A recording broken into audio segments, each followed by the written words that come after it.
Hi all, welcome to டியூட்டர்ஃப்ளிக்ஸ். இன்றைக்கி நம்ம ரியல் அனாலிசிஸோட நெக்ஸ்ட் கிளாஸில் லிமிட் சுப்பீரியர்னா என்ன, லிமிட் இன்ஃபீரியர்னா என்ன, காச்சி சீக்வன்ஸ்னா என்ன, இந்த மூணு தான் பார்க்க போகிறோம். ஓகேவா? லிமிட் சுப்பீரியர் இன்ஃபீரியருங்கிறது நம்ம எப்படி கண்டுபிடிப்போம் அப்படின்னா, இந்த எக்ஸ்பேன்ஷன்ஸ் இதெல்லாம் வந்துட்டு ஜஸ்ட்டு சும்மா பார்த்து வச்சுக்கோங்க. நான் நமக்கு புரிகிற மாதிரி சொல்கிறேன். ஓகேவா? இப்போது ஒரு சீக்வன்ஸ் இருக்குதுன்னு வைங்களேன். இப்போ 1 2 3 4ன்னு நான் ஒரு சீக்வன்ஸ் எடுக்கிறேன் அப்படின்னா, இதோட ஹையஸ்ட் லிமிட் பாயிண்ட் என்னது? 4. இருக்கிறதுலையே அதிகமான வேல்யூ 4 தானே. 4க்கு அப்புறம் நமக்கு எதுவும் இல்லை, அது தானே ஹையஸ்ட் வேல்யூ. அதே மாதிரி இதில் இருக்கிறதுலே லீஸ்ட் வேல்யூங்கிறது என்ன? 1. ஓகேவா? லீஸ்ட் வேல்யூங்கிறது இங்கே 1 தானே. 1க்கு கம்மியாக அந்த சீக்வன்ஸில் நமக்கு எதுவும் இல்லைல்ல. ஸோ இப்போது நம்ம லிமிட் சுப்பீரியர்னு எதை சொல்லுவோம் அப்படின்னா, ஒரு சீக்வன்ஸோட ஹையஸ்ட்டு லிமிட் வேல்யூ என்னவோ அதை தான் நம்ம என்னென்னு சொல்லுவோம்னா லிமிட் சுப்பீரியர் அப்படின்னு சொல்லிட்டு சொல்லுவோம். ஓகேவா? அதே மாதிரி ஒரு சீக்வன்ஸோட லோவஸ்ட் லிமிட் பாயிண்ட் எதுவோ அதை தான் நம்ம என்னென்னு சொல்லுவோம், லிமிட் இன்ஃபீரியர்னு சொல்லுவோம். ஓகேவா? ஹையஸ்ட் வேல்யூங்கிறது சுப்பீரியர், லோவஸ்ட் வேல்யூங்கிறது இன்ஃபீரியர். ஓகேவா? சரி, இது பேஸ் பண்ணி இப்போ எக்ஸாம்பிள் பார்க்கலாம். ஒரு சீக்வன்ஸ் கொடுத்துருக்காங்க, an = -1 ஹோல் பவர் n. அப்போ இதோட எக்ஸ்பேன்ஷன் நமக்கு என்ன வரும்? n 1 3 5 இந்த மாதிரி ஆர்டில் இருந்துச்சுன்னா நமக்கு -1 கிடைக்கும். 2 4 6ன்னு ஈவனில் இருந்துச்சுன்னா நமக்கு +1 கிடைக்கும். அப்போ +1 -1 +1 -1 நமக்கு மாற்றி மாற்றி இந்த சீக்வன்ஸில் கிடைக்கும். இதோட ரேஞ்சுங்கிறது என்ன? -1ம் +1ம் தானே இதோட ரேஞ்ச். ஏன்னா நமக்கு திருப்பி திருப்பி அந்த 2 நம்பர்ஸே தான் கிடைக்குது. இப்போ இதில் இருக்கிறதுலே ஹையஸ்ட் லிமிட் பாயிண்ட்டுங்கிறது என்ன? +1 தான் ஹையஸ்ட் வேல்யூ, -1 தான் லோயஸ்ட் வேல்யூ. அப்போது இந்த சீக்வன்ஸோட லிமிட் சுப்பீரியருங்கிறது என்னது? +1. அதே மாதிரி லிமிட் இன்ஃபீரியருங்கிறது என்னது? -1. ஓகேவா? இப்போ புரிஞ்சிடுச்சா உங்களுக்கு? நெக்ஸ்ட்டு பாருங்கள், an = -1 whole power n divided by n. இப்போ இந்த ப்ராப்ளமில் பாருங்கள், -1 பவர் n-க்கு நம்ம 1 கொடுத்தோம் அப்படின்னா -1 ஹோல் பவர் 1 டிவைடட் பை 1 நமக்கு என்ன கிடைக்கும்? -1 கிடைக்கும் ஃபஸ்ட்டு டேர்ம். செகண்ட் டேர்முக்கு இப்போ -1 ஹோல் பவர் 2 டிவைடட் பை 2ன்னு போட்டோம்னா என்ன கிடைக்கும்? +1 டிவைடட் பை 2 1/2. அடுத்தது 3 போட்டோம்னா நமக்கு என்ன கிடைக்கும்னா -1/3ன்னு கிடைக்கும். ஸோ ஆட் பவர்ஸில் வரும்போது டேர்ம்ஸ் நமக்கு மைனஸில் கிடைக்கும், ஈவன் பவர்ஸில் வரும்போது நமக்கு டேர்ம் ப்ளஸில் கிடைக்கும். அப்போ நம்ம சீக்வன்ஸ் எப்படி இருக்குன்னா -1 +1/2 -1/3 +1/4 அடுத்தது -1/5 +1/6 இப்படி ஆல்டர்னேட்டிவ் சைன்ஸில் போயிட்டே இருக்கும். இப்போ இதில் ஹையஸ்ட் பாயிண்ட்டுன்னு நம்ம எதை சொல்லலாம்? இப்போ ப்ளஸ் டேர்மில் தான் நமக்கு கண்டிப்பாக ஹையஸ்ட் பாயிண்ட் வரும். ஓகேவா? ஒரு டேர்ம் மைனஸில் இன்னொரு டேர்ம் ப்ளஸில் இருந்துச்சுன்னா ஆப்வியஸாக நம்ம ப்ளஸ் டேர்ம் தான் ஹையஸ்ட்னு சொல்லுவோம். இந்த ப்ளஸ் டேர்ம் எப்படி போகுதுன்னு பாருங்கள். 1/2 1/4 1/6 இப்படி போயிட்டே இருந்துச்சுன்னா என் பாயிண்ட் என்னவாக இருக்கும்? 1/∞ இருக்கும். அப்போ வேல்யூ என்னவாக இருக்கும்? 0வாக இருக்கும்.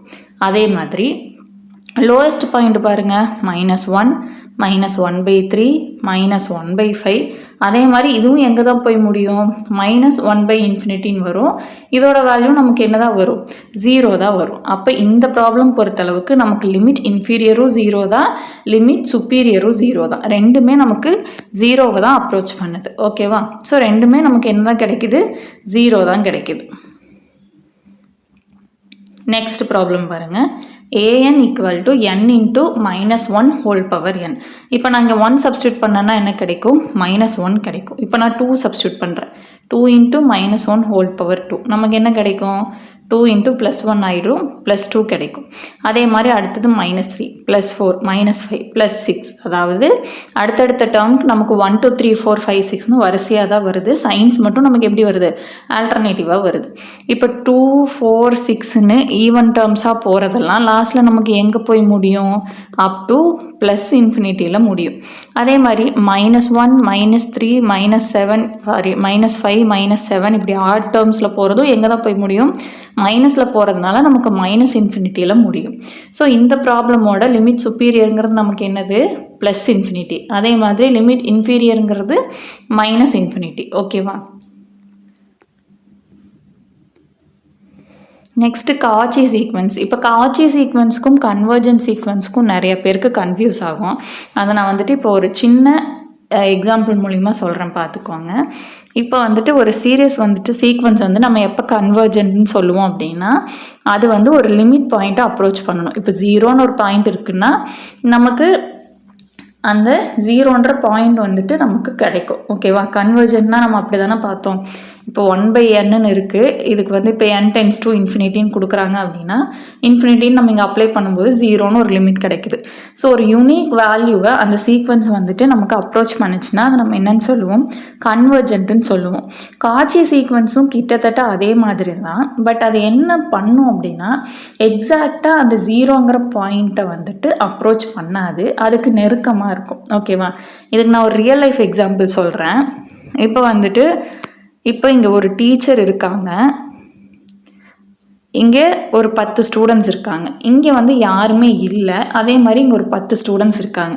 இப்போ இந்த 10 ஸ்டூடெண்ட்ஸும் இங்கே ஒருத்தவங்க இங்கே ஒருத்தவங்க இங்கே ஒருத்தவங்களா இருந்து ஒரு குரூப்பாக ஃபார்ம் ஆகுறாங்க. ஓகேவா? ஃபார்ம் ஆகி எங்கே போகிறாங்க அப்படின்னா அந்த டீச்சர்கிட்ட அசம்பிள் ஆகுறாங்க. இங்கே வந்துட்டு அதே மாதிரி அந்த 10 ஸ்டூடெண்ட்ஸும் ஃபார்ம் ஆகுறாங்க. பட் இங்கே வந்துட்டு அவங்களுக்கு இங்கே வந்து அந்த லிமிட் பாயிண்ட் ஒரு டார்கெட் பாயிண்ட்டுன்னு எதுவுமே இல்லை. ஏன்னா இங்கே டீச்சர்ஸோ இல்லை எந்த ஒரு மார்க்குமோ கிடையாது. இவங்க ஜஸ்ட் ஒரு க்ரௌடாக ஜாயின் பண்ணியிருக்காங்க, அவ்வளோதான். ஓகேவா? இதுதான் நம்ம என்னன்னு சொல்லுவோம்னா காட்சின்னு சொல்லுவோம். இப்போ கன்வர்ஜென்ட்டுங்கிறது என்னது? இப்போ இவங்க எல்லாரும் குரூப்பாக போகிறாங்க. டிஸ்டன்ஸில் இருக்கவங்க கிட்ட கிட்ட போய் ஒரு குரூப்பாக ஃபார்ம் ஆகி டீச்சருங்கிற இந்த டார்கெட் கிட்ட அவங்க போகிறாங்க. இங்கே என்ன ஆகுது அப்படின்னா, இவங்க ஒரு குரூப்பாக ஃபார்ம் ஆகுறாங்க. பட் இவங்க 10 பேருமே சேர்ந்து ஒரு இலக்கை வந்து அடைஞ்சிட்டாங்க, ஒரு டார்கெட்டாக அடைஞ்சிட்டாங்கன்னு சொல்கிறதுக்கு நமக்கு இங்கே டார்கெட் பாயிண்ட்டுன்னு எதுவுமே கிடையாது. ஓகேவா? ஸோ இதை நம்ம என்னன்னு சொல்கிறோம்? ஒரு லிமிட் பாயிண்ட் இருக்கிறதுனால கன்வர்ஜென்ட் சீக்வன்ஸ்ன்னு சொல்கிறோம். இங்கே லிமிட் பாயிண்ட்டுன்னு ஒன்று இல்லாதனால நம்ம என்னன்னு சொல்கிறோம் அப்படின்னா காட்சி சீக்வன்ஸ்ன்னு சொல்கிறோம். ஓகேவா? நீங்கள் இப்படியும் ஞாபகம் வச்சுக்கலாம். அண்ட் மோரோவர் இன்னொரு பாயிண்ட் என்ன அப்படின்னா, காட்சி சீக்வன்ஸ்னால் கண்டிப்பாக அது ஜாயின் ஆகக்கூடாதுன்னா கிடையாது. ஓகேவா?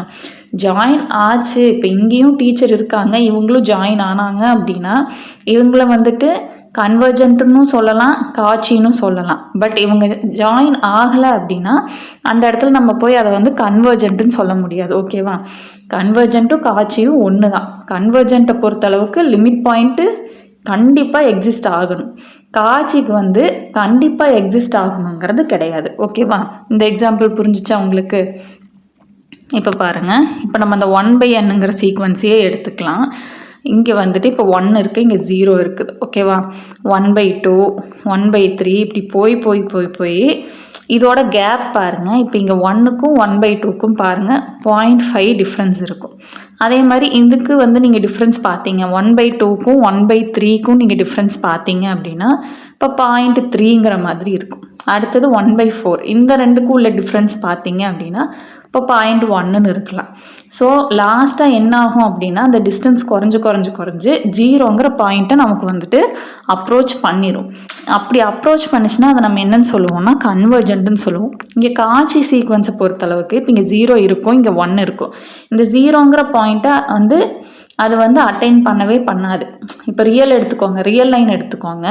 0.1 இருக்குது அப்படின்னா அதுக்கு அடுத்தது 001 இருக்கும், அடுத்தது 001 இருக்கும். இப்படி நிறைய பாயிண்ட்ஸ் இருக்கும். ஸோ இது எல்லாமே இந்த 0ங்கிற பாயிண்ட்டை சுற்றி ஒரு குரூப்பாக இருக்குமே தவிர எக்ஸாக்டாக 0வை நமக்கு அப்ரோச் பண்ணாது. அப்படி இருந்துச்சுன்னா நம்ம என்னன்னு சொல்கிறோம்? அதையே காட்சி சீக்வன்ஸ்ன்னு சொல்கிறோம். ஓகேவா?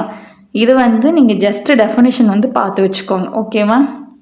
அதாவது இந்த 2 டிஸ்டன்ஸ் இருக்கு இல்லையா, இது வந்துட்டு நமக்கு ஒரு ஸ்மால் இன்டர்வலில் வந்துட்டு லை ஆகும். ஓகேவா? இப்போ 0னா எக்ஸாக்டாக 0 கிடைக்காது. இந்த ஒரு பர்டிகுலர் ஒரு 5 நம்பர் 6 நம்பர் இருக்குது அப்படின்னா இப்போ 0.1 0.001ன்னு 0க்கு நெருக்கமாக போகுமே தவிர அந்த லிமிட் பாயிண்ட்டை நமக்கு அட்டைன் பண்ணாது. அப்படி இருந்துச்சுன்னா அது என்னன்னு சொல்லுவோம்னா காட்சி சீக்வன்ஸ்ன்னு சொல்லுவோம். ஓகேவா? ஸோ இதுலேருந்து நமக்கு இன்னொரு தியரம் என்ன சொல்லுவாங்க அப்படின்னா, எவ்ரி கன்வர்ஜென்ட் சீக்வன்ஸ் இஸ் காட்சி பட் கன்வர்ஸ் பார்ட் நாட் ட்ரூன்னு சொல்லுவோம். ஏன்? நான் ஆல்ரெடி சொன்னது, கன்வர்ஜென்ட் சீக்வன்ஸை வந்து நம்ம காட்சின்னு சொல்லலாம். ஏன்னா காட்சி சீக்வன்ஸ்னால் கண்டிப்பாக டார்கெட் அச்சீவ் ஆகக்கூடாதான்னு கேட்டால் கிடையாது. அச்சீவ் ஆகலாம், ஆகாமையும் இருக்கலாம். ஸோ வந்துட்டு கன்வர்ஜென்ட் சீக்வன்ஸ் எல்லாத்தையுமே நம்ம காட்சின்னு சொல்லலாம். ஆனால் காட்சி சீக்வன்ஸை கன்வர்ஜென்ட்னு சொல்ல முடியுமா? முடியாது. ஏன்னா காட்சி சீக்வன்ஸில் ஒரு சில இடத்துல அது என்ன ஆகாது, லிமிட் பாயிண்ட்டை அப்ரோச் பண்ணாது. பட் கன்வர்ஜென்ட்னா நமக்கு கண்டிப்பாக அப்ரோச் பண்ணியிருந்துருக்கணும். ஸோ எவ்ரி காட்சி சீக்வன்ஸ் வந்து கன்வர்ஜென்ட்னு நம்ம சொல்ல முடியாது. ஓகேவா? சரி, இதில் ஏதாச்சும் டவுட்ஸ் இருந்துச்சுன்னா கமெண்ட்டில் சொல்லுங்கள். நெக்ஸ்ட் கிளாஸில் மீட் பண்ணலாம். தேங்க்யூ.